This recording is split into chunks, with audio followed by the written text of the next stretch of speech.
Olá, pessoal, tudo bem? Eu sou Jefferson, monitor daqui da Unisul, na matéria de Fisiologia, com a professora Luciene Catá. Na videoaula de hoje, nós abordaremos sobre a regulação da pressão arterial a curto, médio e a longo prazo.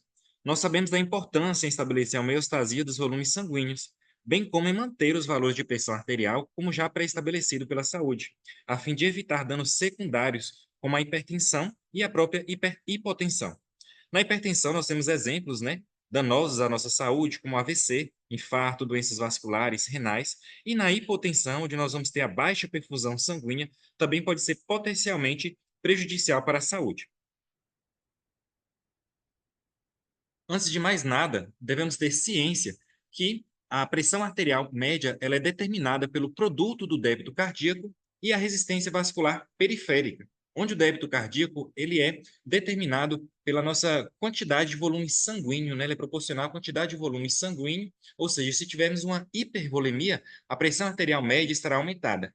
Já a resistência vascular periférica se relaciona diretamente com a vasoconstrição e a vasodilatação onde o débito cardíaco, como eu disse, a multiplicação do volume sistólico e da frequência cardíaca equivale ao valor do nosso débito cardíaco. Abaixo nós temos a pressão arterial média, designada através, como eu já disse, da resistência vascular periférica, do volume sanguíneo e também do débito cardíaco. Ambos, eles são regulados por pelo menos três ações, né? Três vias muito importantes. A primeira dela, a via local, via hormonal e a última via neuronal. Juntas, elas estabelecem a regulação da pressão arterial a curto, médio e a longo prazo.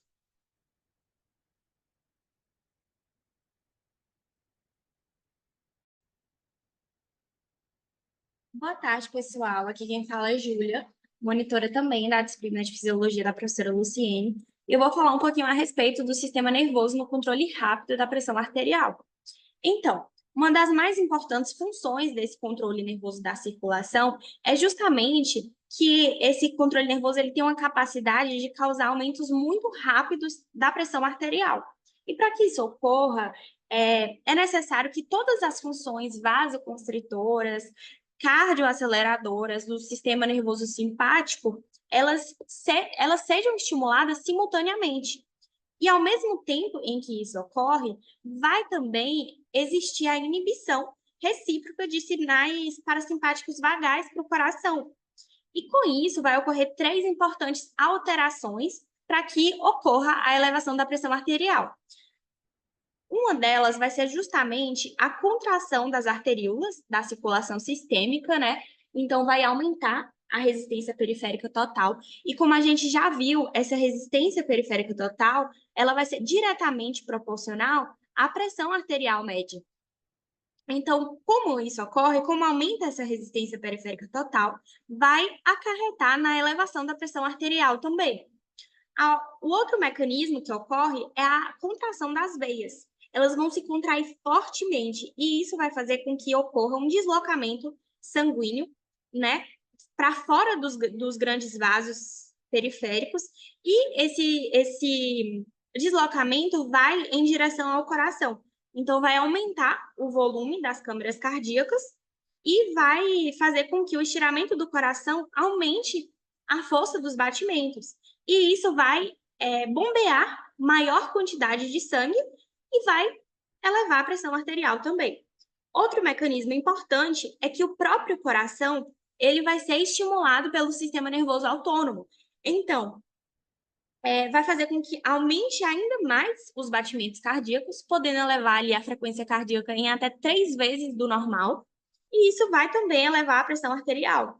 Então, uma característica importante do controle nervoso da pressão arterial é justamente essa rapidez de resposta, né? Que vai se iniciar em poucos segundos e vai duplicar a pressão de 5 a 10 segundos, segundo o Guyton. E, ao contrário, também acontece. A inibição súbita da estimulação cardiovascular pode reduzir a pressão arterial até metade da normal em 10 a 40 segundos. Então, o controle nervoso, ele é o mecanismo mais rápido, né, da regulação dessa pressão arterial. Um exemplo que a gente tem é justamente do luta ou fuga, né, em que durante um medo extremo, a pressão arterial ela aumenta de 75 até 100 milímetros de mercúrio em pouquíssimos segundos. E isso é causado justamente por aquela reação de alarme. Então, vai gerar esse excesso da pressão arterial para que o fluxo sanguíneo possa suprir os músculos do corpo que precisam responder de forma instantânea para fugir de algum perigo.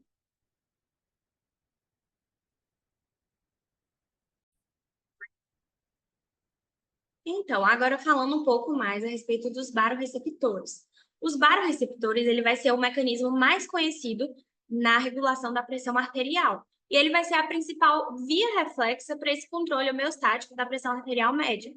Então, os barorreceptores, eles são mecanorreceptores que são sensíveis ao estiramento. Então, quando ocorre o aumento ali da pressão arterial, vai ocorrer o estiramento desses barorreceptores, fazendo com que eles transmitam sinais para o sistema nervoso central, e sinais de feedback vão ser enviados de volta através do sistema nervoso autônomo até a circulação, que vai produzir mecanismos para que ocorra a redução da pressão arterial até o seu nível normal.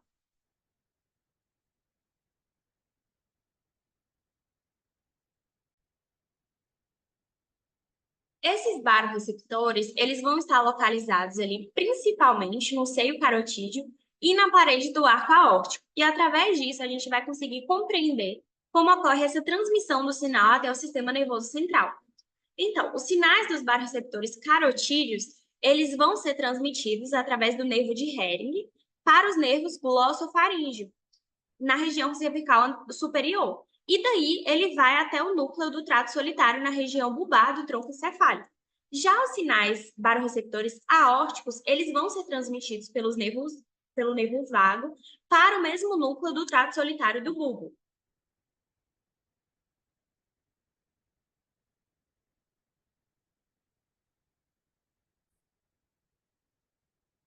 Após esses sinais chegarem até o núcleo do trato solitário do bulbo, eles vão emitir sinais secundários que vão inibir o centro vasoconstritor bulbar e vão excitar o centro parasimpático vagal. Então, ele basicamente vai diminuir a ação do sistema nervoso simpático e vai aumentar a ação do sistema nervoso parasimpático. E como efeito final, nós vamos ter a vasodilatação das veias e das arteríolas em todo o sistema circulatório periférico, e também vai ocorrer a diminuição da frequência cardíaca e da força de contração cardíaca. Desse modo, a excitação dos barorreceptores por essas altas pressões nas artérias, né, vai provocar essa diminuição reflexa da pressão arterial, por causa dessa redução da resistência periférica e do débito cardíaco, que, como nós já vimos, mais uma vez, a resistência periférica e o débito cardíaco são diretamente proporcionais à pressão arterial média. Então, como ocorre essa redução da resistência periférica e do débito cardíaco, também vai ocorrer a redução da pressão arterial.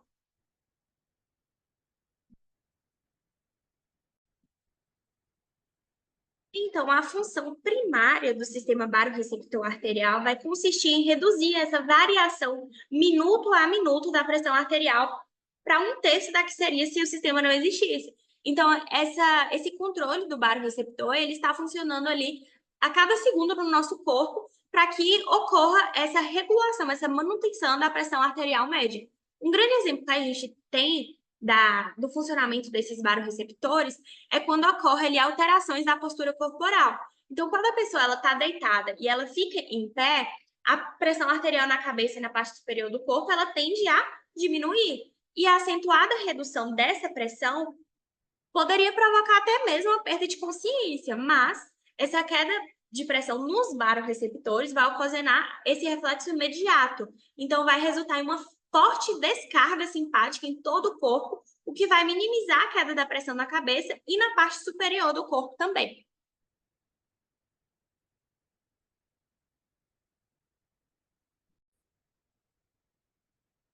Falando a respeito agora sobre os quimiorreceptores carotídeos e aórticos. Os quimiorreceptores, eles vão ser células sensíveis ao baixo nível de oxigênio e ao excesso de dióxido de carbono e íons de hidrogênio, então ao pH, né? Os quimiorreceptores, eles vão excitar as fibras nervosas, que junto com as fibras barorreceptoras passam também pelo nervo de Hering e pelos nervos vagos e vão se dirigir para o centro vasomotor do tronco encefálico.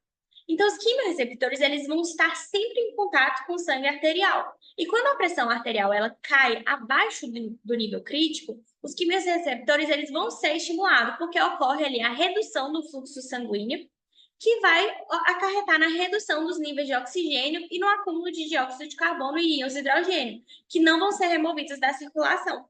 E os sinais transmitidos pelos quimiorreceptores vão excitar o centro vasomotor, e essa resposta vai acabar elevando a pressão arterial de volta ao normal.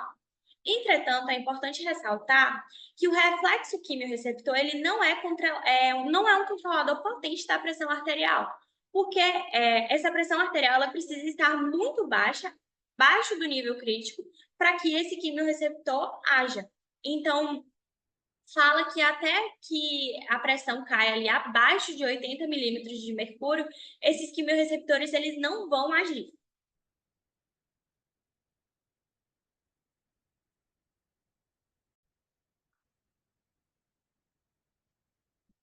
Olá, agora que já vimos o sistema de regulação a curto prazo, iremos ver agora o de médio e longo prazo. O nosso corpo ele possui potentes mecanismos para a regulação da pressão arterial ao longo de semanas e meses. Esse controle a longo prazo da pressão está intimamente relacionado à homeostasia do volume de líquido corporal, o que é determinado aí pelo balanço entre a ingestão e a eliminação de líquidos, né? Para a sobrevida a longo prazo, essa ingestão e a eliminação de líquido deve ser precisamente balanceada, deve ter uma homeostase, um balanço da eliminação e da ingesta de líquidos. E essa tarefa ela é realizada por vários, né, controles nervosos e hormonais, e também por sistemas de controle local nos nossos rins, que nós vamos falar mais à frente. Tais controles regulam a excreção de sal e água. Então, nós vamos ver que a questão da excreção de sal e água vão ser reguladores da pressão arterial e estão intimamente ligados com o sistema que eu apresento a vocês agora, que é o sistema renina-angiotensina-aldosterona. A regulação da pressão arterial a longo prazo, né, por meio desse sistema, desempenha aí um papel crucial, muito importante na manutenção do equilíbrio hemodinâmico do nosso corpo. A pressão arterial está intimamente ligada, né, ao volume sanguíneo e ao equilíbrio de sódio, como eu já disse, e de água no organismo. O sistema da renina, angiotensina e aldosterona é o principal mecanismo, por isso nós vamos falar sobre ele hoje, que coordena essas variáveis, né, para garantir uma pressão estável a médio e também a longo prazo. Nessa imagem que temos na tela, vou pedir para vocês prestarem atenção apenas em dois dados por enquanto: na queda da pressão e acima no aumento da pressão arterial. Eu até deixei em destaque aqui a diminuição da PA, ou seja, a diminuição da pressão arterial. Isso tem que ser óbvio para vocês. Quando é que esse sistema renina, angiotensina, aldosterona vai ser ativado, vai ser liberado na corrente sanguínea?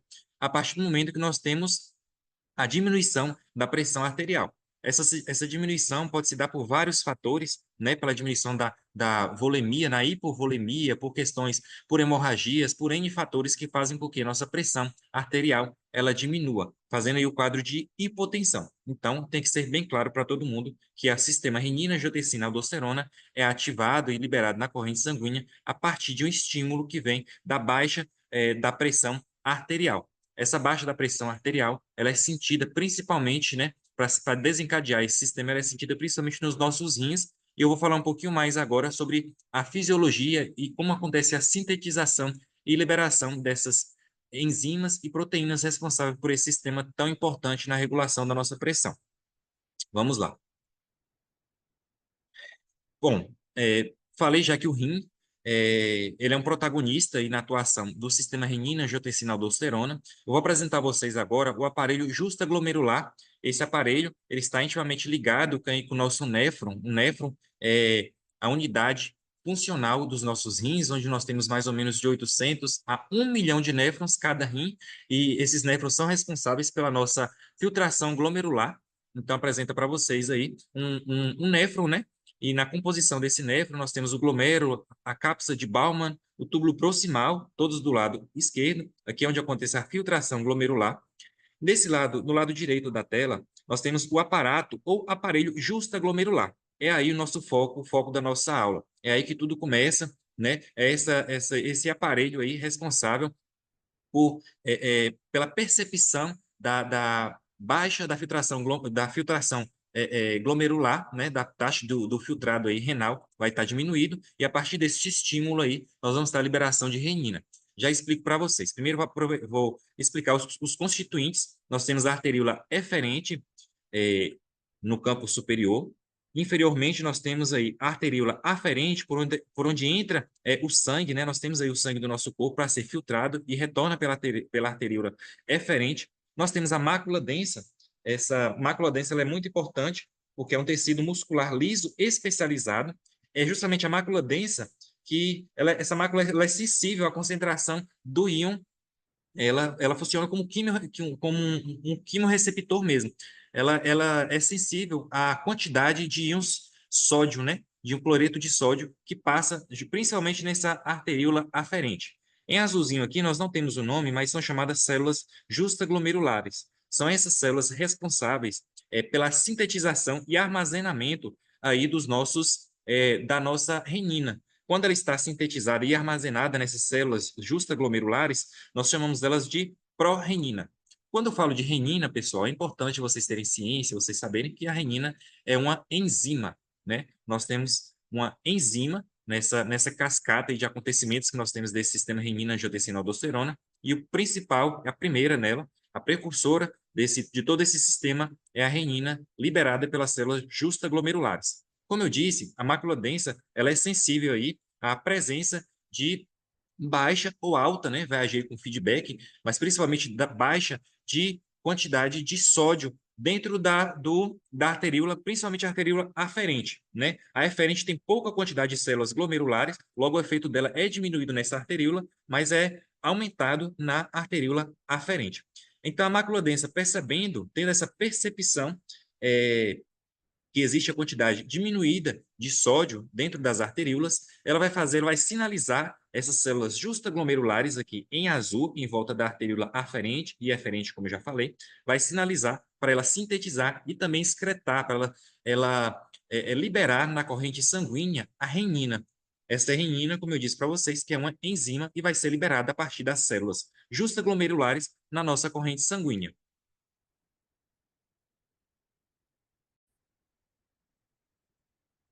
Bom, agora que nós já sabemos onde é sintetizado e como é liberado a renina e a partir de qual estímulo ela é liberada, podemos ir para o esquema básico, né, de como funciona todo esse sistema renina-angiotensina-aldosterona e por que ele é tão poderoso assim. O que acontece?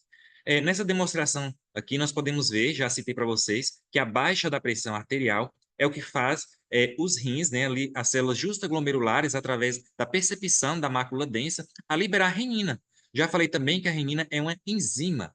Essa renina, como eu já disse, ela é liberada na corrente sanguínea e encontra ali no plasma sanguíneo o angiotensinogênio. Esse angiotensinogênio é uma proteína, é um decapeptídeo, ou seja, uma proteína muito grande. Ela é produzida, né, sintetizada pelo nosso fígado e liberada, né, ela tem em maior quantidade no fígado, mas ela é também liberada na nossa corrente sanguínea. A renina, ao encontrar o seu substrato, né, que é o angiotensinogênio, ela vai clivar esse angiotensinogênio em angiotensina 1. Né? Angiotensina 1 é uma proteína também, ela é clivada, ela vem a partir do angiotensinogênio. Essa angiotensina 1, algumas literaturas falam que ela não tem função definida, porém, a partir de algumas leituras, o Guyton também coloca uma certa função nela, que ela, como vasoconstritora, fraca vasoconstritora, ou seja, realmente a função da angiotensina 1 ali ainda tem pouca serventia em comparação com a sua, com a angiotensina 2. Então, a angiotensina 1, ela é uma proteína, como eu disse, ela sofre essa clivagem através da renina, e ela também está na corrente sanguínea, e na corrente sanguínea vai chegar até os pulmões. Na região pulmonar, ela vai encontrar um ECA. O ECA é uma enzima conversora da angiotensina. Grava muito bem esse nome, porque vocês vão ver o resto da vida, enquanto tiver graduação, vocês vão ver falar sobre o ECA, enzima conversora da angiotensina. Essa enzima ela está presente no endotélio capilar dos vasos mais finos, ou seja, dos capilares mesmo, principalmente dos pulmões. Ele também está presente em algumas outras regiões do nosso corpo, mas principalmente no endotélio dos capilares pulmonares. Lá, a angiotensina 1 vai ser clivada mais uma vez, né, através do ECA, e aí sim ela vai se transformar na angiotensina 2. Prestem atenção. A partir dessa clivagem aí, ela vai se tornar angiotensina 2. A angiotensina 2 é um hormônio, um potente hormônio. Podemos dizer que depois da renina, a angiotensina 2, ela é a principal, é, ela é a principal, como eu vou dizer, principal proteína, né, principal hormônio responsável por é, fazer todas as mudanças, essa cascata de acontecimentos que vai acontecer depois que ela é clivada, né, lá nos capilares pulmonares. Então, a angiotensina 2 é uma proteína, é um hormônio muito poderoso. Qual a primeira função da angiotensina 2, né? Lembrando que ela dura pouco tempo na corrente sanguínea, mas o tempo que ela dura ali, nós temos algumas funções deliberadas através da angiotensina 2 que vão servir a médio e a longo prazo. A primeira função dela, como eu estava dizendo, ela age como um potente vasoconstritora.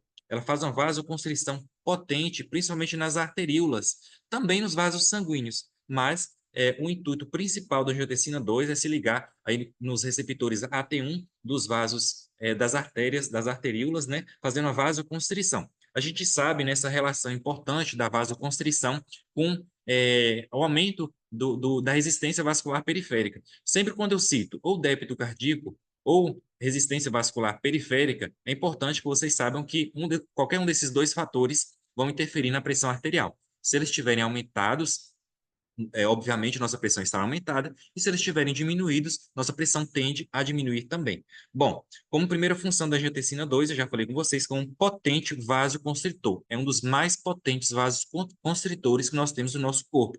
Gravem isso, que é muito importante. Qual a segunda coisa que a angiotensina 2 faz?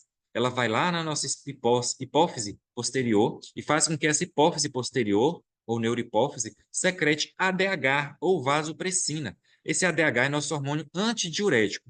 Aonde o ADH vai agir? Eu coloquei uma representação aqui do lado direito da tela. Estão vendo aqui? Tanto no túbulo contorcido distal quanto no ducto coletor, nós temos receptores para ADH. O que o ADH faz nesse túbulo e no ducto coletor, né, que já é a parte final aí da excreção renal, né, para se transformar em urina.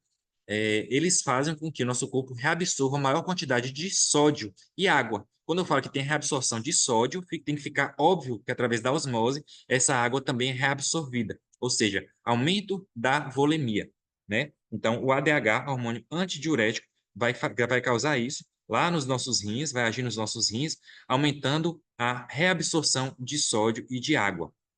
Olha só, a angiotensina 2 também age lá no córtex adrenal, né? No nosso córtex adrenal, na zona glomerulosa, vai fazer a liberação de um outro hormônio poderoso, a aldosterona. Onde essa aldosterona vai agir? Praticamente nos mesmos lugares no ADH. Vamos retornar aqui para essa imagem ilustrativa, onde nós temos o túbulo contorcido distal e o ducto coletor, tá vendo? Nós temos aqui, marcado pela seta em lilás, receptores, né, chamamos das células principais, esses receptores, onde nós vamos ter, através da aldosterona, também maior reabsorção de sódio, e nesse caso vamos ter excreção também de potássio, mediada aí pela aldosterona. Essa última imagem ilustrativa aqui, não menos importante, fala sobre o rim, né? O rim tem papel importante na regulação da pressão arterial e a angiotensina 2 também pode se ligar, né, também nos mesmos receptores AT1 das arteríolas, principalmente aferente, mas ela age nas duas, tanto aferente quanto eferente, e fazendo com que maior quantidade de filtrado permaneça ali nos néfrons, né? Fazendo com que haja também OH2O e Na+, maior reabsorção de água e sódio. Então, como eu disse para vocês no início, tem esse balanço hidroeletrolítico